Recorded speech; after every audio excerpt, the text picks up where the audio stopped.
I have never seen a film that looks like Dick Tracy. And I know a lot of people say that, oh, this imagery isn't like anything you've ever seen, blah blah blah, but it's really true. I can't think of any other movie that looks like this. This might be the most ambitiously visual spectacle I've seen in years. It's crazy. The colors, the designs, the costumes, the makeup, it's totally insane. Which is why it really sucks that I can't remember a single friggin' thing about it. Is it that the visuals were so good it distracted from the rest of the story? Or is it that the story wasn't really that hot to begin with? Dick Tracy, based on the famous newspaper comic strip, is the yellow trench coat wearing cop played by Warren Beatty who's trying to take down the massive crime in his fair city. His arch nemesis, Big Boy, played by Al Pacino, is the yelling and screaming mob gangster who constantly wants to put him out of his way. He comes across a kid simply named Kid, a singer named Breathless Mahoney, played by Madonna, and all sorts of weird and literally colorful characters that constantly want to kill him. There's Flat Top Babyface, the Blank. They only get crazier and crazier. Okay, so the basic story is good guy versus bad guy, has cute kid sidekick, has a femme fatale, all the classic stuff you usually see in a lot of film noirs and so on. That part is easy to follow. What's not easy to follow is the steps they're taking to create this formula. There's a lot of talk of business, a lot of talk of fraud, a lot of talk of strategy, a lot of talk of planning, a lot of talk of breaking in, busting a person, and yeah, we see it happen, but what do we really know about these people? Aside from Al Pacino, who's really yucking it up as the bad guy, there's nothing memorable about these characters. Warren Beatty is a tough cop, and that's about it. Madonna is the hot singer, and that's about it. The wisecracking kid's a wisecracking kid, and that's about it. You get where I'm going with this? Hearing them talk is not very riveting, and it's constantly being distracted by how incredible the backgrounds are. When the action finally does start, it looks pretty cool, but what do I care if any of these people get axed off?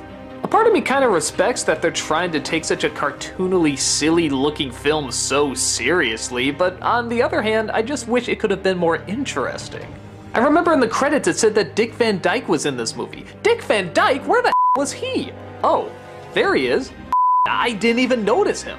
He's in and out of the film so fast that he's barely even worth the credit.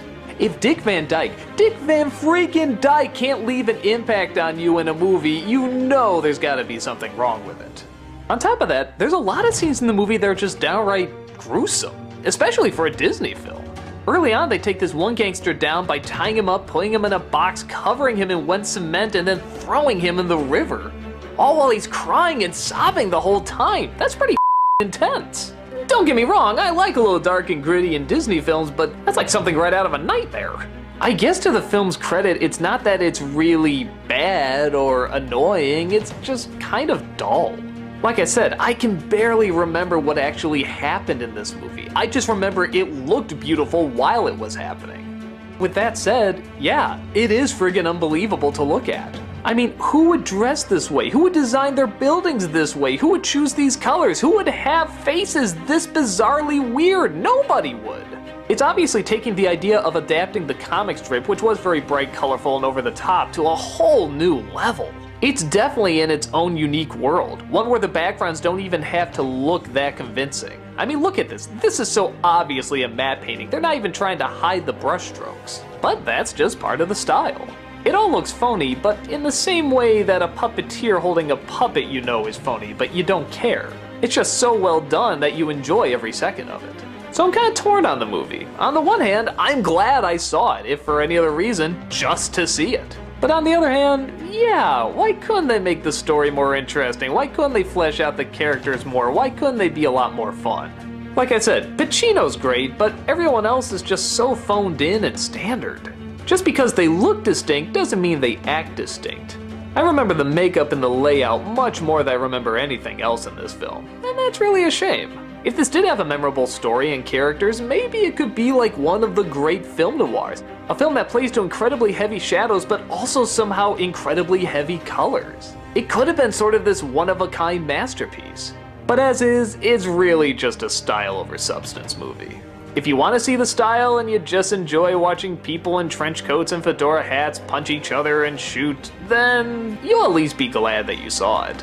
But if none of that does it for you, then I'm sad to say this is a very unfortunate skip.